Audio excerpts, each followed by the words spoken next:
Abra, por gentileza, no Evangelho de João, capítulo 19, versículo 38. Assim que você achar, olha ao teu lado. Se você vir alguém sem o Evangelho, mesmo não conhecendo a pessoa, aproxime-se dela e mostre, olha, é aqui que o pastor João Ribe vai ler.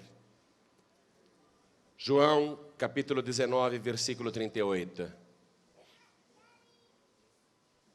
Acharam? Eu vou ler. Depois disso, José de Arimateia, o que era discípulo de Jesus, mas oculto por medo dos judeus, rogou a Pilatos que lhe permitisse tirar o corpo de Jesus. E Pilatos lhe o permitiu. Então foi e tirou o corpo de Jesus. Tirou da onde? Da cruz. O corpo de Jesus estava lá. Um cadáver pendurado no madeiro. Um cadáver todo arrebentado. A pele retalhada. Sangue banhando todo o seu corpo. Ao pé da cruz uma poça de sangue enorme. Sexta-feira à tarde. Ninguém tinha pensado no funeral daquele defunto. Nem Pedro, nem João, nem os demais discípulos, nem os irmãos de Jesus, nem a própria Maria. Os irmãos poderiam dizer, já que vão matar o nosso irmão mais velho, vamos já preparar o funeral dele, não é? Depois vamos lá e tiraremos o seu cadáver da cruz e vamos sepultá-lo. Vamos dar para ele um funeral digno. Nem os irmãos de Jesus, que já sabiam daquela tragédia anunciada, se prepararam com esta questão. E normalmente nenhum de nós aqui, pensa nisso. Sabemos que um dia todos nós morreremos. É ou não é? Teu avô morreu, meu avô morreu. Meu pai e minha mãe já morreram. Não sei se os teus ainda estão vivos, mas é natural que os pais morram antes dos filhos e não ao contrário. Às vezes acontece também. Mas nenhum de nós, nesta vida, pensamos nisso, o sepultamento. Deixa eu perguntar aqui para a igreja. Quem aqui tem um jazigo no cemitério? Olha, 0,1%. Ah, pastor, depois que eu morrer não estou nem aí. Nem eu, pode me jogar numa vala. Pode me jogar até no Tietê, não estou nem aí. Porque ninguém pensa e ninguém quer pensar nisso. A família de Jesus, que sabia que ele seria morto, não pensou nisso. Mas um homem foi despertado para tomar estas providências. Esse tal de José de Arimateia, que durante o Novo Testamento inteirinho, e quando eu digo isso, eu estou me referindo ao Evangelho, durante a vida, o ministério público de Jesus, 3 anos e meio Jesus pregando, este homem não apareceu nenhuma vez. Nenhuma vez. Ele aparece agora. Ele aparece agora. Então eu vou reler para você, escute. Depois disso, quer dizer, depois que Jesus morreu, depois do terremoto, das trevas, depois que o Cordeiro de Deus expirou, entregou nas mãos do Pai o Espírito, se fez holocausto. Depois disso, José de Arimateia, o que era discípulo de Jesus, mas oculto, por medo dos judeus, rogou a Pilatos que lhe permitisse tirar o corpo de Jesus. E Pilatos lhe permitiu. Então foi e tirou o corpo de Jesus. Ele tinha medo dos judeus porque ele também era judeu. E mais do que isso, ele era uma autoridade entre os judeus. Ele tomou essa providência. Preciso sepultar Jesus. Não posso deixar o corpo dele ali. E não posso permitir que ele seja sepultado com os infiéis, com esses dois criminosos que morreram ao lado dele. Eu não posso permitir que Jesus seja sepultado ao lado desses bandidos. Eu tenho que ir lá. Aí ele foi e pediu para Pilatos o cadáver de Jesus. Ele vai providenciar o sepultamento de Jesus. Eu vou ler mais uma vez, e cada pessoa que está comigo aqui na sede nacional da Paz e Vida, São Paulo, Brasil, repete em seguida. Vamos lá, mas bem forte, para todos os povos de língua portuguesa, onde nós temos programas de rádios. Escutem esta palavra. Eu recebo e-mails, eu recebo mensagens pela internet de Moçambique, de Angola, de Cabo Verde, de Portugal, da Ilha da Madeira. Eu recebo de toda parte. Os povos de língua portuguesa estão nos ouvindo agora. Eu quero que você repita alto para todos escutarem, o nosso país escutar, porque o Brasil precisa ouvir isto.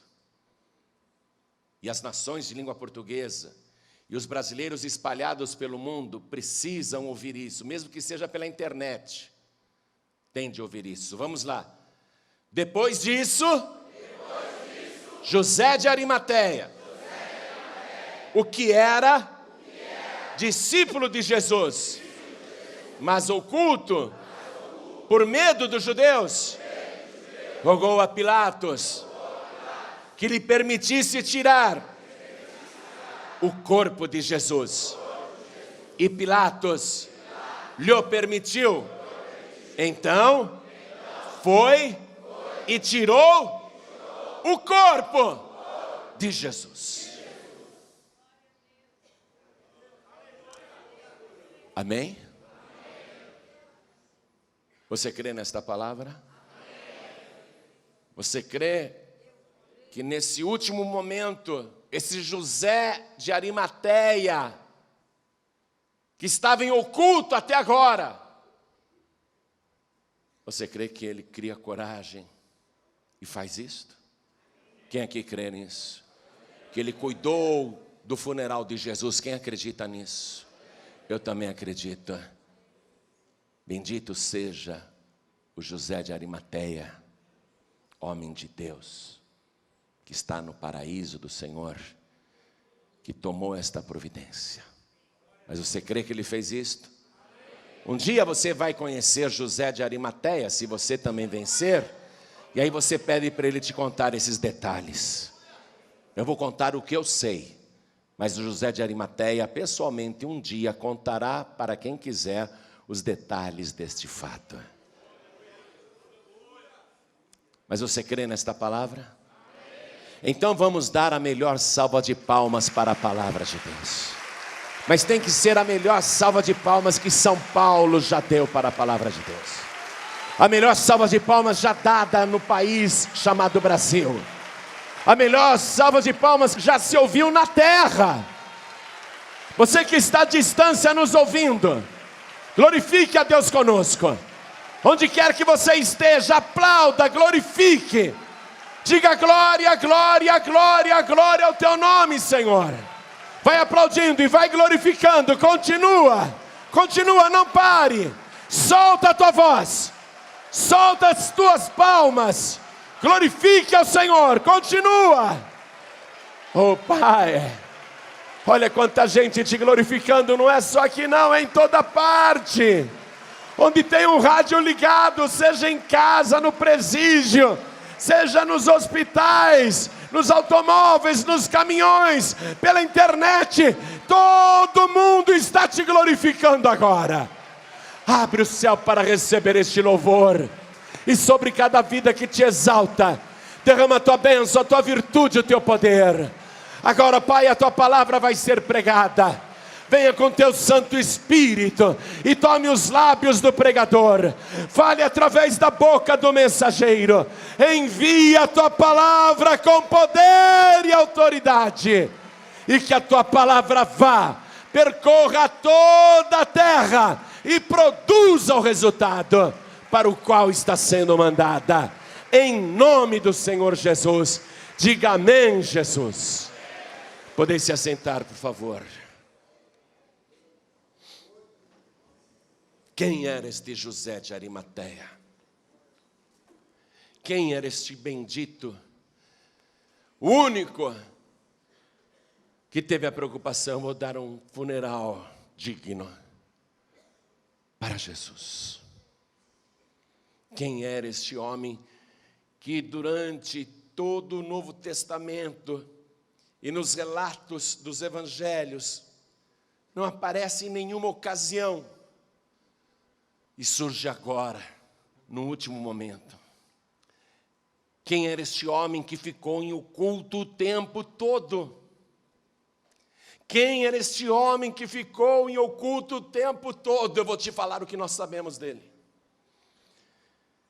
Este homem, José de Arimateia, como a própria palavra diz, ele era de um lugar chamado Arimateia. Ele era o José da cidade de Arimateia. E ele era um homem rico naquele povoado. Não sabemos se Arimateia era uma cidade portentosa ou minúscula, ou se era um vilarejo, mas naquela localidade ele era um homem importante. E ele era membro do Sinédrio. O que era o Sinédrio? A mais alta corte jurídica em Israel. O Supremo Tribunal Federal de Israel. A última instância. Ele era membro deste Sinédrio. Quero que você vá comigo no Evangelho de Lucas, capítulo 23, versículo 50, para a gente começar a ter uma biografia, um retrato falado de José de Arimateia. Lucas 23, 50, nos diz também como foi o funeral de Jesus. E aqui nós lemos o seguinte: e eis que um homem por nome José, senador, homem de bem e justo, que não tinha consentido no conselho e nos atos dos outros, natural de Arimateia, cidade dos judeus, e que também esperava o reino de Deus. Este, chegando a Pilatos, pediu o corpo de Jesus. Então vamos lá. José, o nome dele realmente era José, ele existia. José. O que quer dizer José? José quer dizer que Deus acrescente, que Deus adicione. Porque Raquel, quando teve o primeiro filho dela, na verdade, mas para Jacó o 11º filho, Raquel teve aquele filho e já queria mais. Que Deus me acrescente mais filhos, disse Raquel, ali mesmo na hora do parto. Estou tendo este, mas eu quero mais. Que Deus acrescente. E José quer dizer isso, que Deus acrescente. Que Deus adicione. Aqui em Lucas, nós estamos lendo que Arimateia era uma cidade dos judeus. Ele era natural de lá. Talvez ele não morasse exatamente lá, mas ele era o José de Arimateia. Ele nasceu lá. É como eu. Todo mundo pensa que eu sou argentino, que eu sou estrangeiro, eu sou piracicabano. Eu dou risada de quem fica me xingando de gringo, né? Sou piracicabano, sou caipira, sou natural de Piracicaba. O José de Arimateia era natural de Arimateia, nascido lá. Eu hoje não moro em Piracicaba. Eu não sei se o José de Arimateia continuava morando lá, mas ele era um homem conhecido como o José de Arimateia, cidade dos judeus. Lucas aqui diz que ele era senador. Deixe-me te fazer um esclarecimento. Ele não era um senador romano. E Lucas era um médico de cultura grega, que está escrevendo para os gregos. Seria difícil para Lucas, ao escrever esse trecho, explicar para os gregos, para que eles entendessem que José de Arimateia era uma autoridade. Então, para que fosse fácil de entender, Lucas escreveu que ele era senador. Mas não era assim senador político, não. Olha aqui, ele era uma autoridade. Homem de bem e justo. Veja outra definição para José de Arimateia. Homem de bem e justo. Ele tinha reputação. Ele cuidou da sua reputação. E ele era um homem justo. E a justiça que havia em José de Arimateia não permitiu que lá no Sinédrio ele participasse daquela barbárie contra Jesus. Porque aquilo foi injusto. E olha o que Lucas esclarece no versículo 51, que não tinha consentido no conselho e nos atos dos outros, ali no tribunal, ali no Sinédrio. A palavra Sinédrio quer dizer concílio, conselho. Ele participou daquele concílio que condenou Jesus, mas ele não concordou com aquele concílio, com aquele conselho. Ele não consentiu nos atos dos outros. Ele fazia parte da mais alta corte jurídica de Israel. Este homem estava no julgamento de Jesus.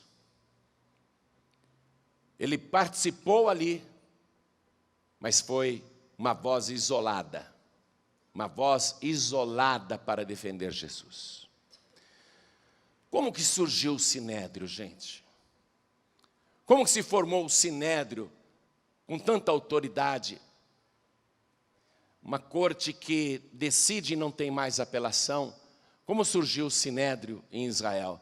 Não foi invenção na época de Jesus, não. O Sinédrio foi uma sugestão dada pelo sogro de Moisés, cerca de 1450 anos antes de Cristo. Quero que você vá comigo lá na origem do Sinédrio. Com que finalidade o Sinédrio foi criado? Livro de Êxodo, capítulo 18, versículo 17.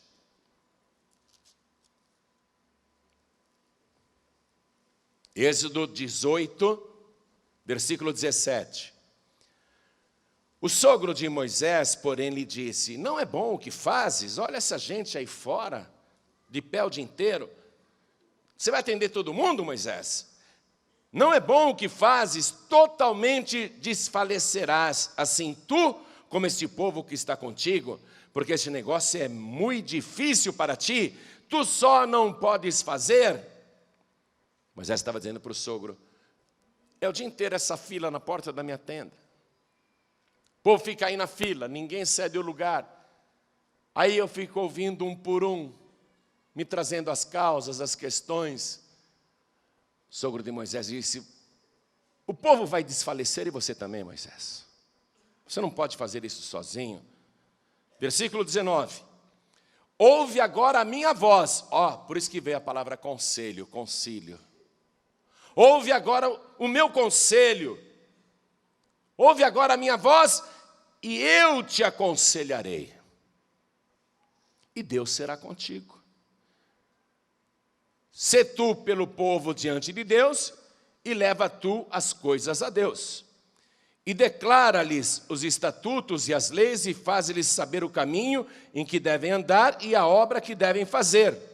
E tu, dentre todo o povo, procura homens capazes, tementes a Deus, homens de verdade que aborreçam a avareza, e põe-nos sobre eles por maiorais de 1000, maiorais de 100, maiorais de 50 e maiorais de 10, para que julguem este povo em todo o tempo, e seja que todo negócio grave tragam a ti, mas todo negócio pequeno eles o julguem. Assim a ti mesmo te aliviarás da carga, e eles a levarão contigo. Se isto fizeres, e Deus te mandar, poderás então subsistir. Assim também todo este povo em paz virá ao seu lugar. E Moisés deu ouvidos à voz de seu sogro e fez tudo quanto tinha dito. Foi assim que nasceu o Sinédrio aqui. Você viu as virtudes que os membros do Sinédrio deveriam ter? Sempre, inclusive na época de Jesus: capazes, tementes a Deus, homens de verdade, que aborreçam a avareza, quer dizer, que não sejam miseráveis, apegados ao dinheiro, não sejam egoístas.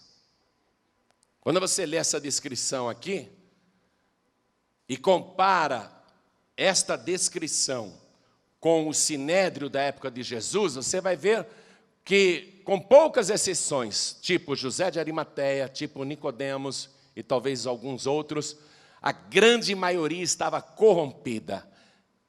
Era justamente o oposto dessa exigência para que eles dirigissem a mais alta corte do país e julgassem os negócios do povo. Foi assim que nasceu o Sinédrio, e José de Arimateia fazia parte dele. Era um homem bom, justo, temente a Deus, homem capaz. O José de Arimateia estava dentro desta descrição. Mas ele foi voto vencido, foi voz isolada. Ele não concordou com o que fizeram com Jesus. E olha que José de Arimateia era uma autoridade respeitada, principalmente porque ele tinha poder financeiro, ele era rico. Ele era um membro do Sinédrio que tinha posses. Vamos ver isso voltando lá para o Evangelho de Mateus, capítulo 27, versículo 57, que também nos fala do funeral de Jesus. Mateus capítulo 27, versículo 57. E vinda já a tarde, chegou um homem rico. Olha aí, um homem rico.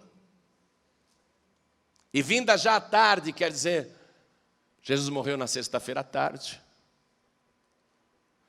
E este homem rico, José de Arimateia, chegou. Estava em oculto até agora. Chegou, apareceu. Por nome José, que também era discípulo de Jesus. Mas João já explicou para a gente que era em oculto. Ele não professava sua fé, não. Este foi ter com Pilatos e pediu-lhe o corpo de Jesus. Então Pilatos mandou que o corpo lhe fosse dado. E José, tomando o corpo, envolveu-o num fino e limpo lençol e o pôs no seu sepulcro novo. Olha o detalhe que nós estamos recebendo agora. E o pôs no seu sepulcro novo. José de Arimateia pensou assim: eu preciso sepultar Jesus. Eu mandei escavar na rocha, meus operários fizeram isso. Um túmulo para que quando eu morresse. Eu tinha feito aquilo para mim e para os meus familiares. Para que o dia que eu morresse, eu fosse sepultado no meu sepulcro novo. Mas quer saber de uma coisa? Eu vou sepultar Jesus no meu sepulcro novo. Era o sepulcro de um homem rico. E o pôs no seu sepulcro novo que havia aberto em rocha, e rolando uma grande pedra para a porta do sepulcro, foi-se. Nós sabemos através do Evangelho de João que Nicodemos, que também era discípulo oculto de Jesus, ajuda José de Arimateia a tirar o corpo da cruz. Mas José de Arimateia era um homem rico, ele tinha muitos empregados. Ele providenciou tudo, mandou os empregados trazerem escadas, mandou os empregados fortes ajudá-lo naquela tarefa, porque arrancar os pregos que estavam aqui na mão, provavelmente nessa posição do pulso, arrancar aqueles pregos do madeiro, arrancar dos tornozelos, fazer o cadáver descer sem desabar. Ele precisava de bastante gente ajudando, mas ele era rico, ele tinha muitos empregados. O Nicodemos foi junto para ajudar. E José de Arimateia, com todo cuidado, com a ajuda dos seus empregados, ele arrancou o cadáver da cruz. Aí falou, eu vou colocar esse Jesus no meu sepulcro novo, que eu havia aberto na rocha. Agora esse sepulcro é de Jesus. Isso que aconteceu aí foi da vontade de Deus. Na verdade, não era José de Arimateia que estava sentindo um desejo particular e inédito. A mobilização de José de Arimateia era da vontade de Deus, e esse fato já estava profetizado 730 anos antes de acontecer. Eu quero que você vá comigo agora no livro do profeta Isaías, capítulo 53. Esse capítulo 53 é lindo, é maravilhoso, é demais. Eu ia ler só o versículo que interessava, mas você precisa conhecer esse capítulo. Quer saber de uma coisa? Rapidinho eu vou ler inteiro, porque talvez você nunca tenha lido e meditado nisso. O capítulo 53 de Isaías é revelador sobre tudo que iria acontecer com Jesus e qual era o propósito de tudo aquilo. Isaías 53.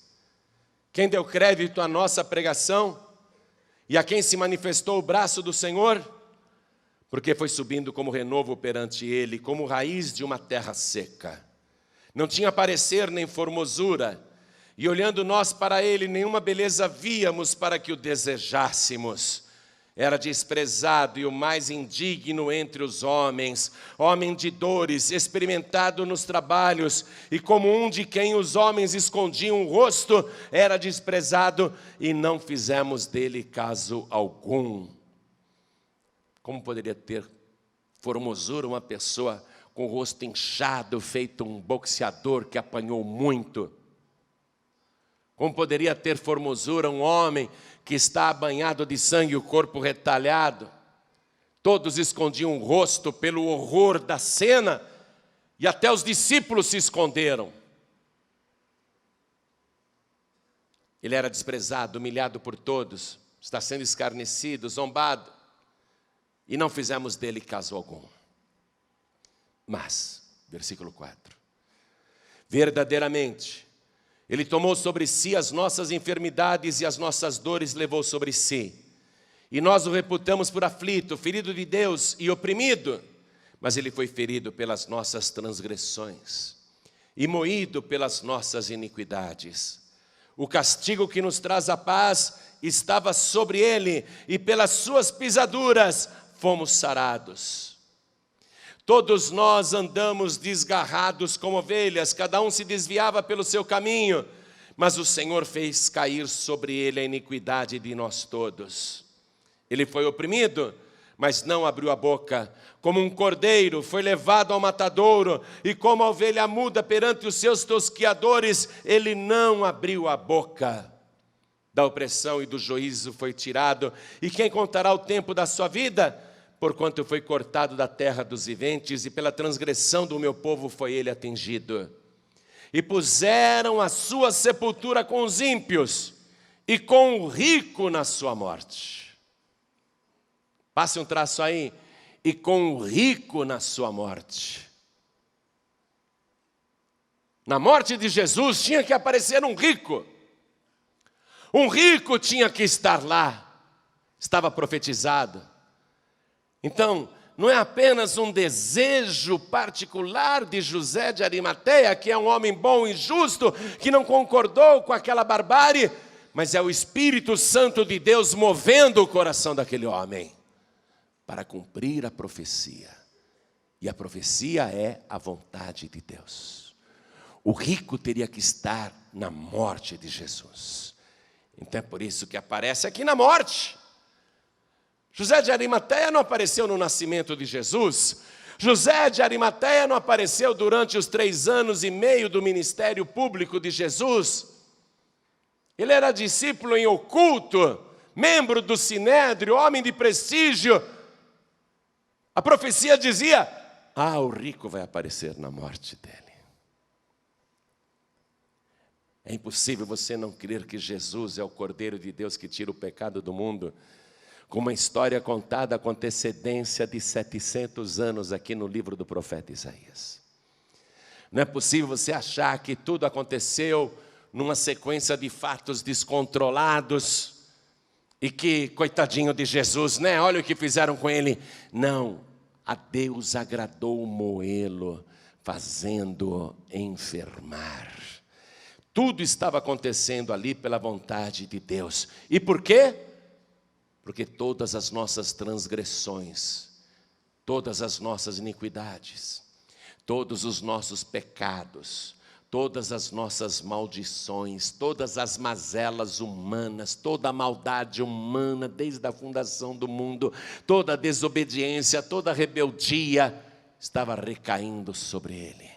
E também todas as nossas doenças, todos os nossos tormentos e todas as nossas dores. Essa é a finalidade do sofrimento de Jesus.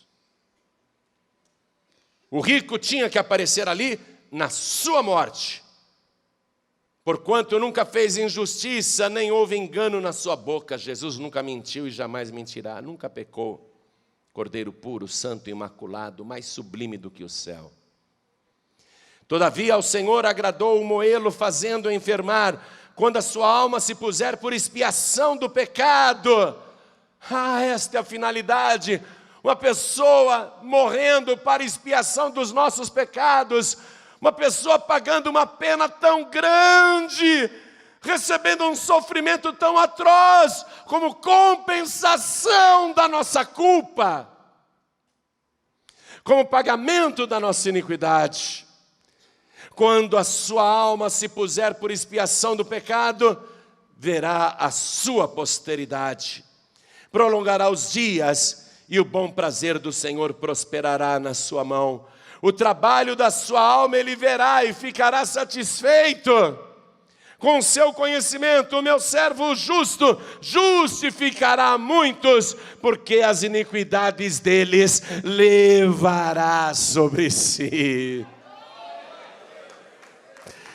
Ele iria ver tudo isso. A recompensa de Jesus aparece aqui no versículo 12.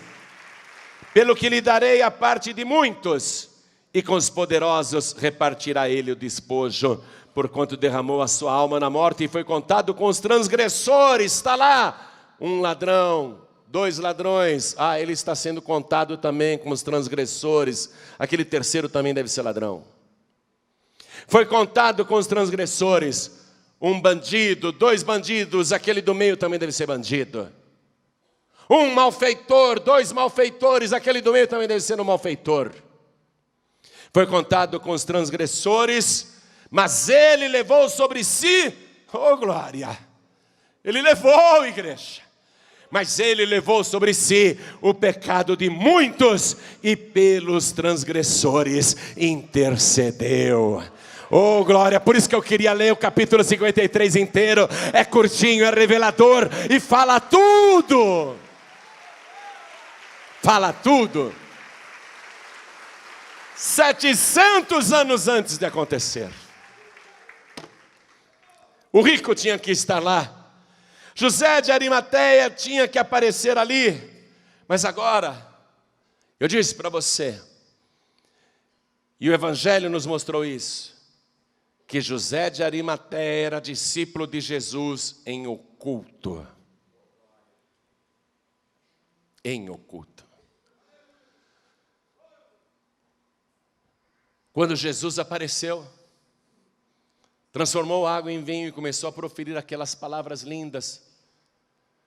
E começou a fazer coisas que nunca ninguém tinha feito antes, nem Moisés, nem Elias, e nenhum outro profeta havia feito tantos sinais. Ele inaugura o seu ministério com muitas curas, muitas libertações, muitos prodígios, muitos milagres.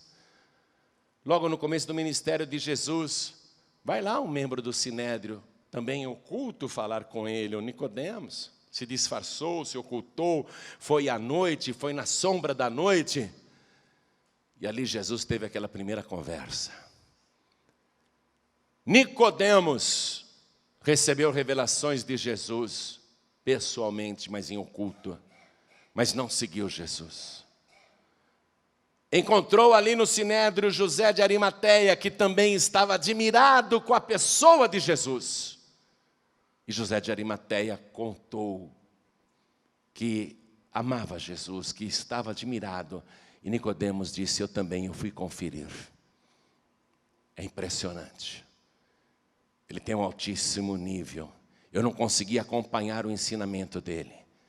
Ele até ironizou comigo, ele me disse, Nicodemos, tu és mestre em Israel e não compreende estas coisas que eu estou falando aqui da terra, como é que você vai entender se eu te falar das coisas do alto? Eu fiquei impressionado com ele. E Nicodemos ficou contando para José de Arimateia. Ele é realmente impressionante. Vamos continuar seguindo os seus passos. Vamos continuar acompanhando este homem. E aí, Nicodemos e José de Arimateia, em oculto, começam a investigar Jesus.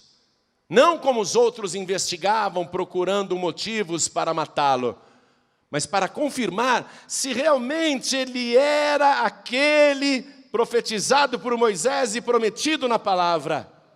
Se ele era realmente ungido, Messias. Então eles vão ali, com um olhar investigativo, seguir cada passo de Jesus, estão cada vez mais convencidos de que Jesus é o ungido, o Messias.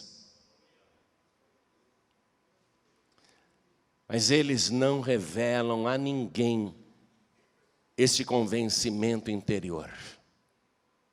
Durante 3 anos e meio de investigação, acompanhando as pegadas de Jesus, ouvindo as suas pregações, presenciando os seus milagres, contemplando as suas maravilhas, recebendo os seus ensinamentos, ouvindo suas parábolas, escutando suas profecias, durante 3 anos e meio, ouvindo, olhando, observando, investigando, sondando, José de Arimateia e Nicodemos nunca revelaram para ninguém que eram admiradores secretos de Jesus. Nunca. Por quê? Porque eles faziam parte do Sinédrio, a mais alta corte de Israel, e eles tinham medo de serem expulsos, porque eles tinham uma tradição religiosa para zelar. Eles tinham uma religião muito forte, que se proclamava a única religião certa da terra. Como que eles poderiam dizer que aquela religião estava toda errada? Como se eles faziam parte do Sinédrio, se eles também eram sacerdotes, se eles eram mestres em Israel? Então eles tinham medo, porque se nós revelarmos o nosso convencimento aqui, seremos expulsos do Sinédrio. perderemos nossa posição, os amigos se afastarão de nós, até os familiares nos repudiarão. É melhor guardar o que nós sentimos em segredo, não é, Nicodemos? É melhor. Quem é que pode entender o que está acontecendo aqui? Nós estamos entendendo. Nicodemos dizia para José de Arimateia: posso te dizer uma coisa particular? Eu creio em Jesus. José de Arimateia falava: para você eu posso falar o que eu sinto. Eu sinto que Ele é o Todo-Poderoso. Eu sinto que Ele é o próprio Deus. Ele ressuscita até mortos. Ele ressuscitou Lázaro, que estava morto e apodrecido há 4 dias, cheirando mal. Para você eu posso falar. Ele não é um simples profeta. Ele não é um homem qualquer. Mas há uma conspiração contra ele. E o Sinédrio já avisou até os membros das sinagogas: se alguém confessar que Jesus é o Cristo, será expulso. Então vamos ficar quietos. Então eles eram discípulos de Jesus em segredo. Por quê? Por medo dos judeus. Mas agora aconteceu um fato. Este fato aqui. Este fato mexeu com José de Arimateia. O Espírito Santo está lá, falando no coração de José de Arimateia, porque o Espírito de Deus sabe que resta cumprir esta profecia: o rico tem que estar na morte do verdadeiro Messias. O Espírito Santo então está trabalhando o coração de José de Arimateia, colocando nele o desejo de sepultar Jesus, de tomar uma posição, de se revelar, de se abrir, de sair de cima do muro, de sair das sombras, parar de se ocultar. E o Espírito Santo ainda diz mais no coração de José de Arimateia: aquele sepulcro que você tem que dar para Jesus.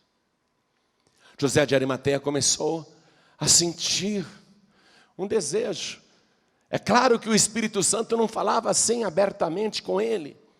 Era só um desejo no coração de José de Arimateia, mas era um desejo que crescia. Eu tenho que dar a minha sepultura nova para Jesus.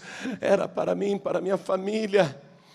É um belo túmulo. É túmulo de uma família rica. Mas eu não posso permitir que esse Jesus, que em vida eu acompanhei, mas eu nunca me revelei. Eu não posso permitir que esse Jesus que eu creio seja sepultado com bandidos, com marginais.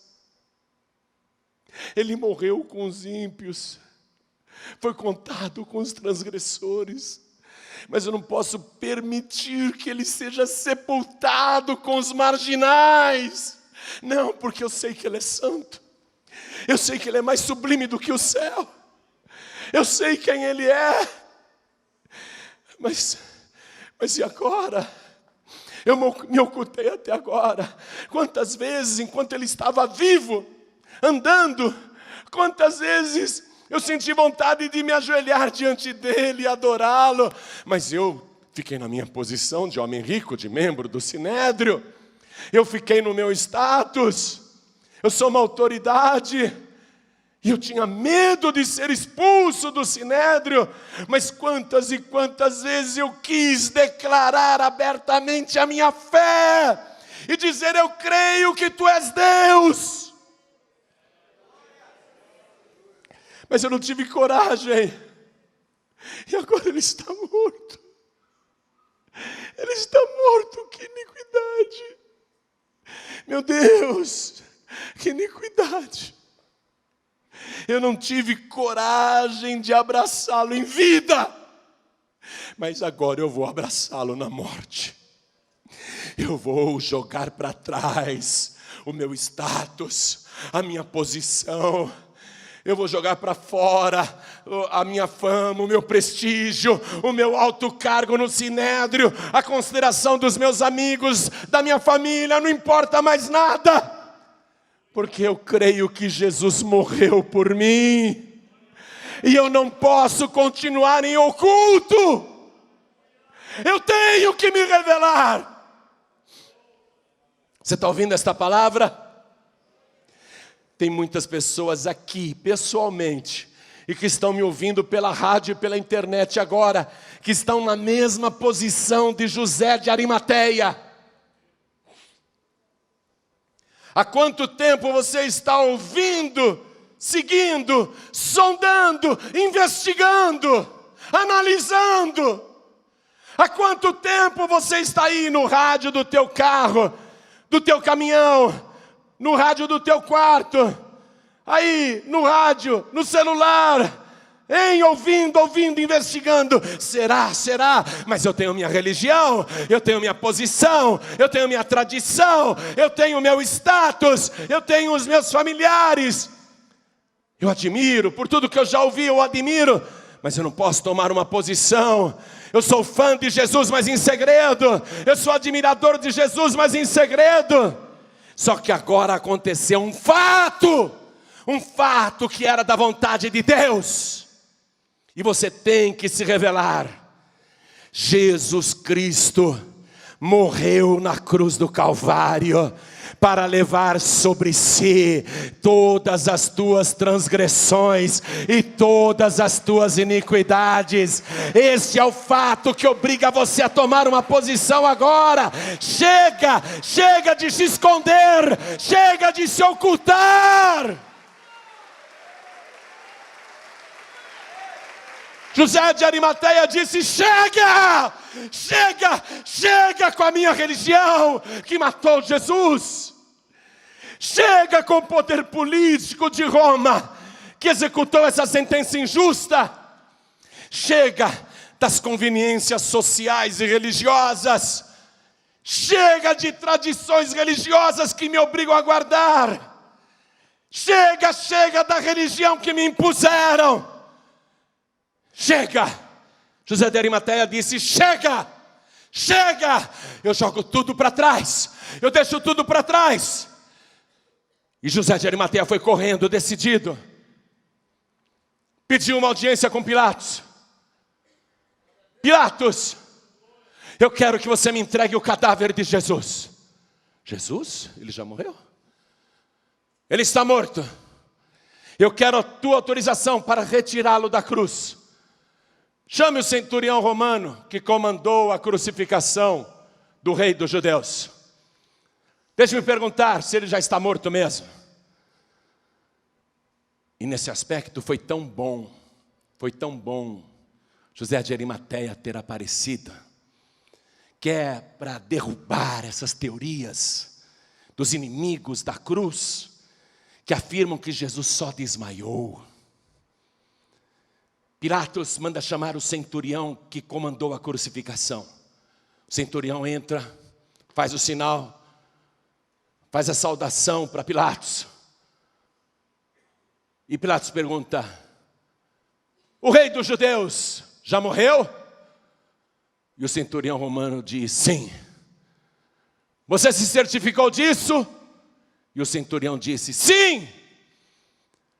Eu pedi a um soldado que pegasse uma lança e atravessasse o Nazareno, porque se ele estivesse desmaiado, ele iria acordar, iria gemer, iria dar alguma reação, algum sinal. É como você, por exemplo, ver uma pessoa que está numa UTI, o médico chega lá, até fura o paciente para ver se ele está sentindo, se já não teve morte cerebral. O centurião romano disse: mandei um soldado meu atravessar o Nazareno com a lança. E foi como ferir um cordeiro morto. Nenhum sinal, nenhuma reação. Era só um monte de carne ali. Era só um monte de carne ali, na cruz. Pilatos disse: então, já que ele está morto. Eu autorizo você, José de Arimateia, a ir até o Monte Calvário e retirar da cruz o cadáver de Jesus. Jesus Nazarenos Rex Iuntarium. Pode retirar o rei dos judeus, o Jesus Nazareno, pode retirá-lo de lá. José de Arimateia agradece. Agora vamos voltar para João capítulo 19. E reler o versículo 38 até o 42.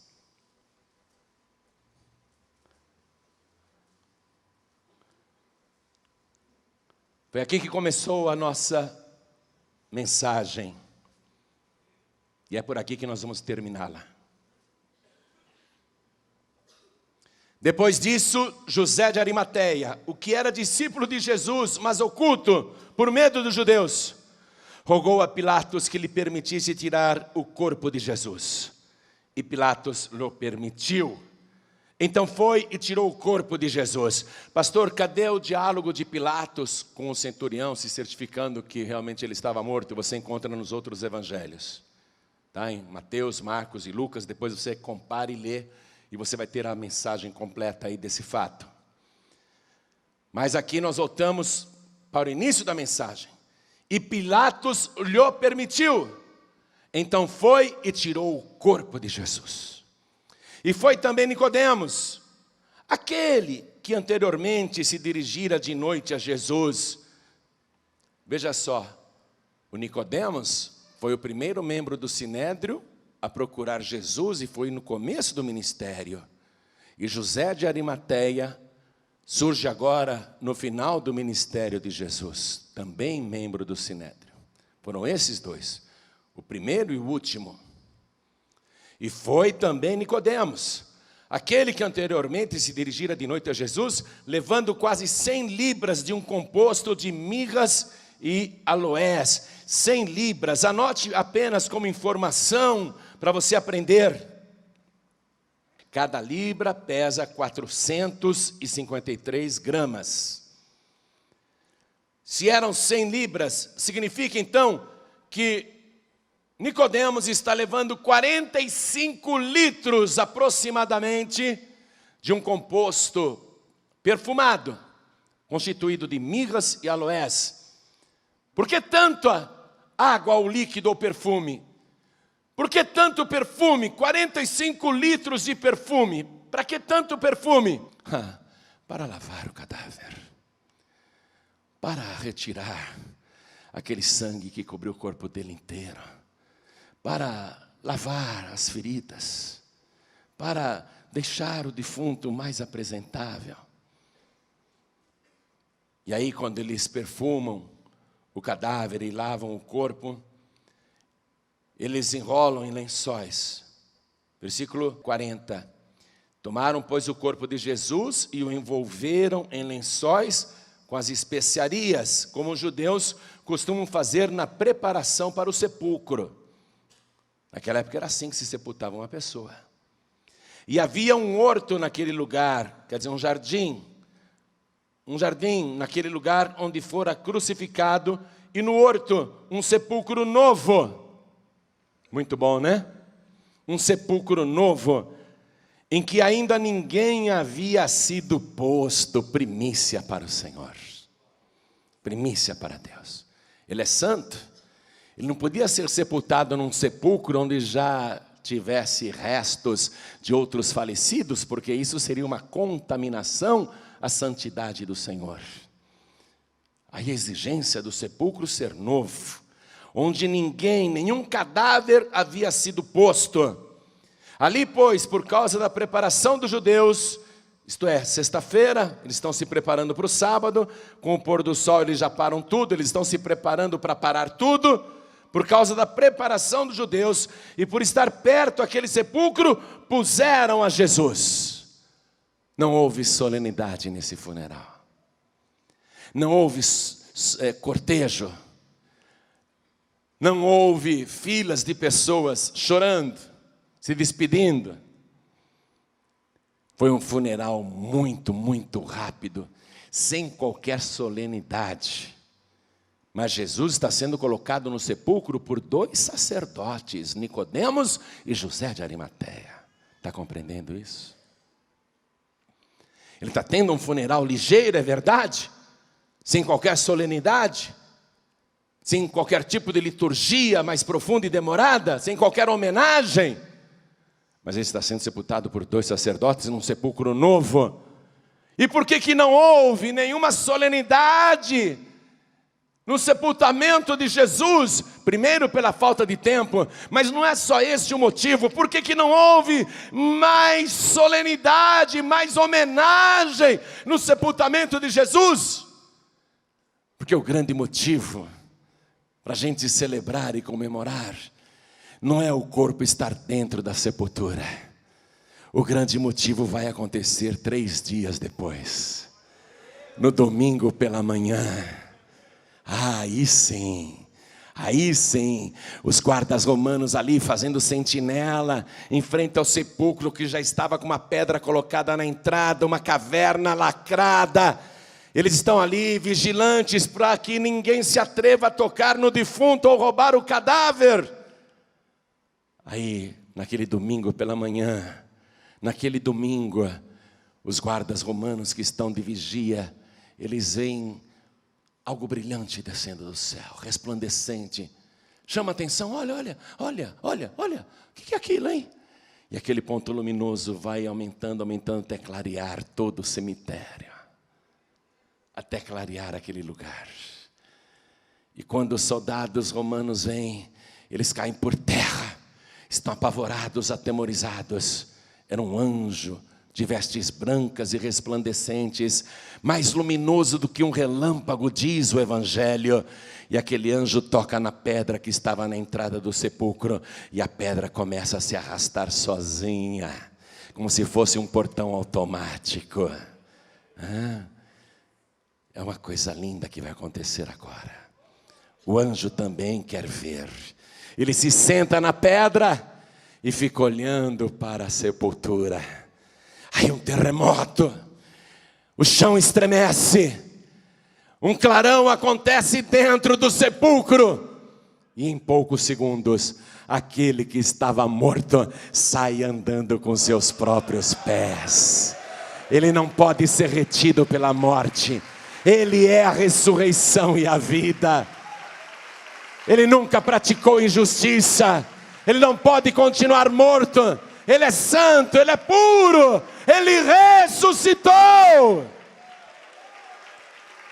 Esse é o grande motivo da nossa alegria.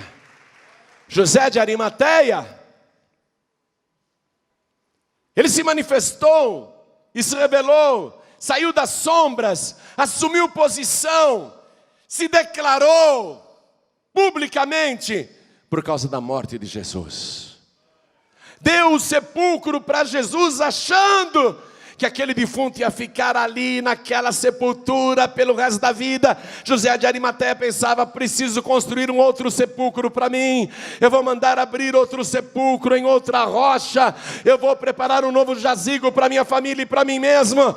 José de Arimateia pensou que estava fazendo um funeral para toda a vida, mas ele também vai receber a boa notícia. Só toma José de Arimateia, o teu sepulcro de volta, porque aquele que morreu está vivo pelos séculos dos séculos, ele ressuscitou.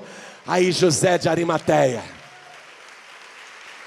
que lamentava: poxa, antes da cruz eu nunca tive coragem de me ajoelhar aos pés dele, mas agora que ele ressuscitou, agora eu vou poder vê-lo novamente, e vou me ajoelhar aos seus pés, vou adorá-lo, porque ele é o meu único e suficiente Salvador.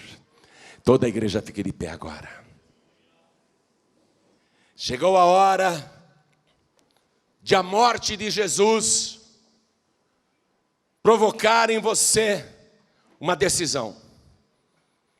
A morte de Jesus tem que provocar em você que já admira Jesus, em você que já está investigando faz tempo, ouvindo faz tempo, acompanhando faz tempo.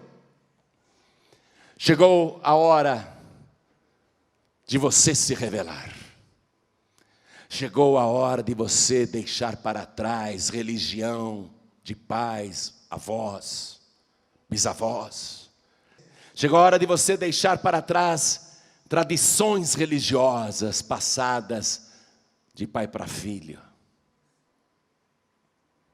Chegou a hora de você tomar uma posição diante daquele que você já sabe, você já se convenceu, só Ele pode te salvar. Não há outro mediador entre Deus e os homens. Só há um mediador entre Deus e os homens. Chegou a hora de você ter coragem, como José de Arimateia teve, e se declarar, se manifestar publicamente que você quer Jesus. José de Arimateia, quando viu Jesus morto, se declarou: eu quero Jesus, nem que seja morto. Eu quero abraçá-lo, nem que seja morto. Chegou a hora de você também tomar uma decisão. A morte de Jesus te obriga a tomar uma posição. Você não pode mais ficar em oculto. Você quer continuar com os teus santinhos, tuas santinhas, teus espíritos, tuas entidades, as tuas teorias de outras pessoas que você foi assimilando? Quer continuar com as tradições religiosas que te passaram e você nem sabe por quê? Agora você investigou. Agora você acompanhou, agora você analisou. Agora você já se convenceu. Mas não dá para você continuar em oculto, não. Não dá, porque se você continuar em oculto, você não será salvo. Até aquele ladrão que morreu do lado direito de Jesus, até ele teve que se declarar publicamente, tomar uma posição. Até Maria, quando recebeu a visita do anjo, teve que abrir a boca e fazer uma declaração. O Salvador vai nascer dentro de mim? Então se cumpra conforme a tua palavra. O Salvador quer nascer dentro de você. O Salvador vivo, não o Salvador morto. O morto te obriga a tomar uma decisão, mas é pelo vivo que você vai viver. É pelo vivo que você vai viver a partir de agora. José de Arimateia deu uma sepultura para um defunto. Imaginou que aquele defunto usaria o sepulcro pelo resto da vida. Você pensa que Jesus está morto? Ele está vivo pelos séculos dos séculos. É o único que tem nas mãos as chaves da morte e do inferno. Ele é o único que pode te salvar. Porque foi da vontade de Deus colocá-lo em expiação dos seus pecados. Foi da vontade de Deus que só Ele levasse sobre si todos os teus pecados, iniquidades e transgressões. Você já admira Jesus, não admira? Você já gosta muito dele. Mas quando tem uma conversa no trabalho, ou na escola, ou na vizinhança, ou na parentela, que entra pelo assunto de igreja, religião, você fica na sua, não é? Você nem dá a tua opinião, porque você está em oculto. Você está em oculto. José de Arimateia viu que não adiantava continuar em oculto. Ele se revelou. Você tem que fazer como José de Arimateia. Virar as costas para a religiosidade, para a tradição religiosa, com as coisas que te impuseram. Você tem que abraçar Jesus. Porque olha aqui, todos os membros daquele sinédrio já morreram. José de Arimateia tinha medo dos outros membros do sinédrio, porque eles eram poderosos, poderiam expulsá-lo. Mas chegou um dia que José de Arimateia descobriu que aqueles membros do sinédrio não poderiam colocá-lo no paraíso. Mas ele encontrou aquele que tem poder para isso. E eu te digo que José de Arimateia está no paraíso e um dia você o conhecerá. Isto é, se você sair das sombras, se você deixar de acreditar em Jesus, em oculto, em segredo, isso não vai te salvar, não vai te salvar. Convencido, convencida, você irá para o inferno, porque Jesus disse: quem me confessar diante dos homens, também eu o confessarei diante do meu Pai que está nos céus. Tem que ter uma confissão pública em Jesus. Então olhem todos para mim aqui, porque hoje Deus quer que você se coloque ao lado de José de Arimateia. Hoje Deus quer que você se coloque ao lado de Nicodemos. As pessoas que tomam posição, as pessoas que não têm medo de retaliação. Pastor, a minha família vai me deserdar. Sim, eles podem deserdar, eles podem tirar tua herança aqui na terra, mas eles não tirarão a tua herança celestial. Essa está guardada por Jesus Cristo.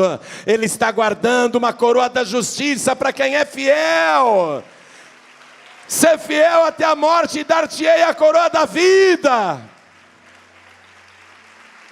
Ninguém poderá tirar a herança celestial que Ele tem para você. Todos os que eram da época de José de Arimateia já se foram. A maior parte está queimando no Hades até hoje. É para lá que você quer ir? Os religiosos estão no Hades queimando, porque nenhum deles, Caifás, Anás, os membros do Sinédrio, nenhum deles se ajoelhou diante de Jesus. E se você não receber Jesus, não tem salvação. É da vontade de Deus que só Jesus salve a humanidade. E não adianta a humanidade ou as religiões inventarem outros meios. Jesus disse: eu sou o caminho, a verdade e a vida, e ninguém vem ao Pai a não ser por mim. É a hora de você entregar a vida para Jesus. É a hora de você sair das sombras. É hora de você declarar publicamente a sua fé em Jesus. Então olhem todos para mim, porque esse fato será testemunhado por todos aqui. Quantos aqui, ouvindo esta palavra, querem fazer como fez José de Arimateia, como fez Nicodemos? Quantos aqui querem vencer as tradições religiosas e toda a religiosidade? Quantos aqui querem receber Jesus publicamente como único, suficiente, exclusivo e eterno Salvador? Quem quer, erga a mão assim para o céu. Erga bem alto a sua mão. Todos que querem, ergam bem alto as mãos.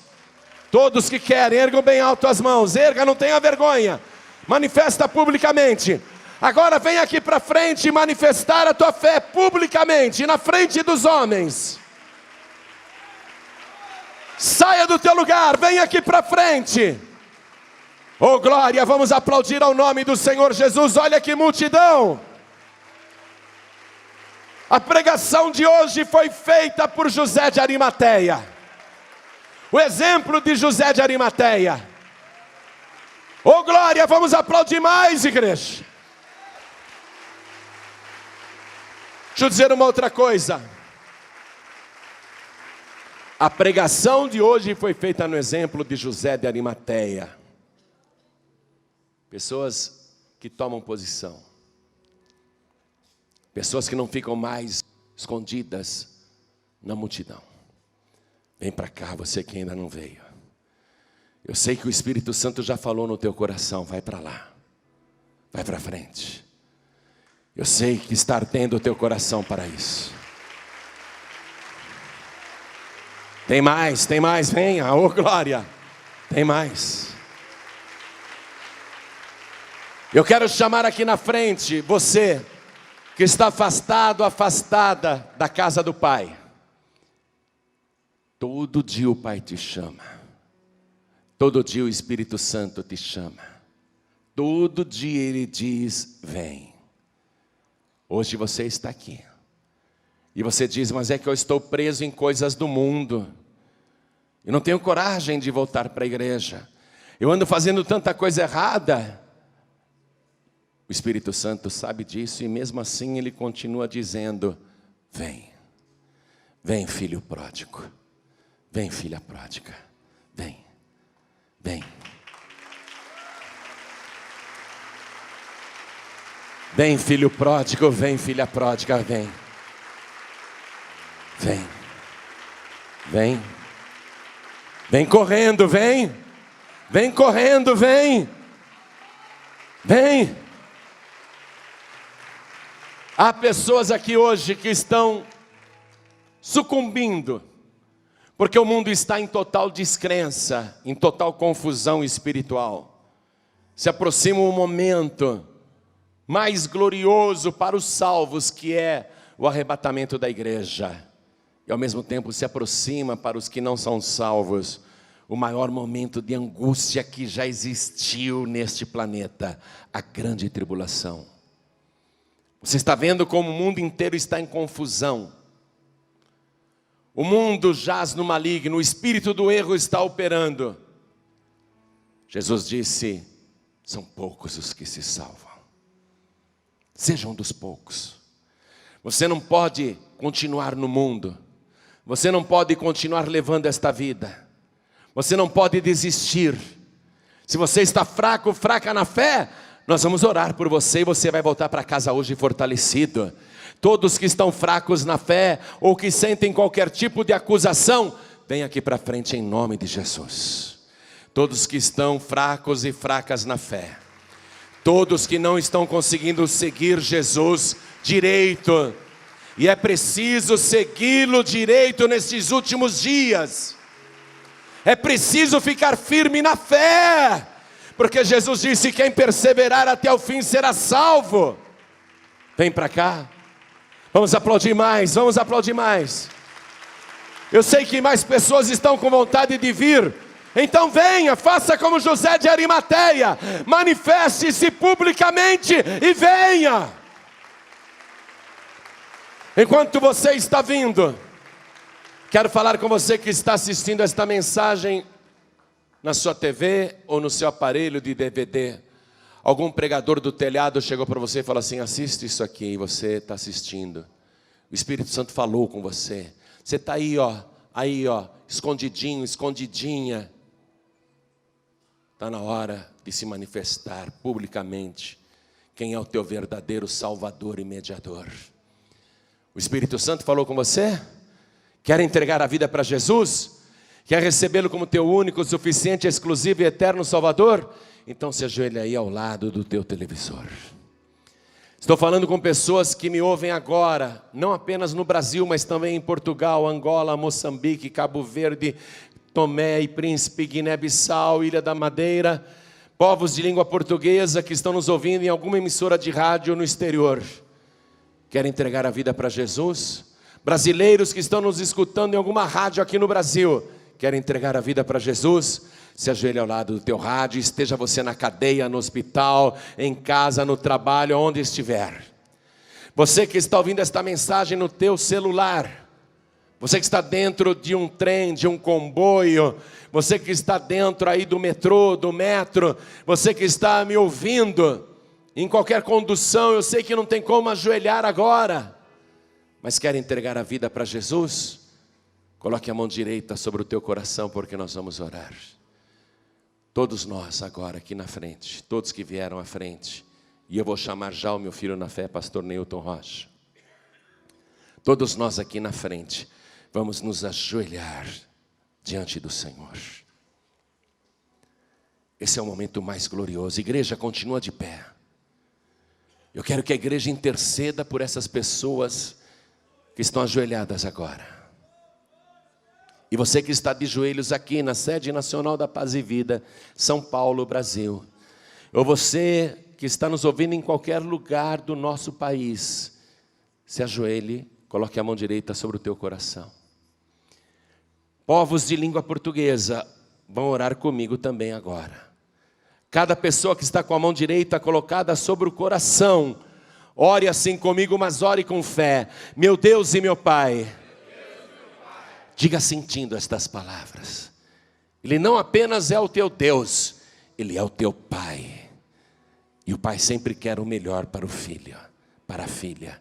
Então diga, meu Deus e meu Pai, eu ouvi a tua santa palavra e tomei coragem, como José de Arimateia, e publicamente me revelei diante dos homens e de joelhos. Eu declaro que o Senhor Jesus é o meu único, suficiente, exclusivo e eterno Salvador. E eu creio, meu Deus, no porquê Jesus sofreu para levar sobre si os meus pecados, as minhas iniquidades, as minhas maldades, os meus vícios e desfazer toda a obra do diabo. Eu creio que Ele morreu para fazer expiação pela minha alma. E eu sei que a expiação é a compensação por uma culpa. E Ele, mesmo sem ter culpa, compensou os meus pecados. E é pelo sangue de Jesus que eu te peço, meu Pai, perdoa as minhas transgressões e escreve agora o meu nome no teu santo livro, o livro da vida, e me dê, Senhor, agora, instantaneamente, o perdão dos meus pecados.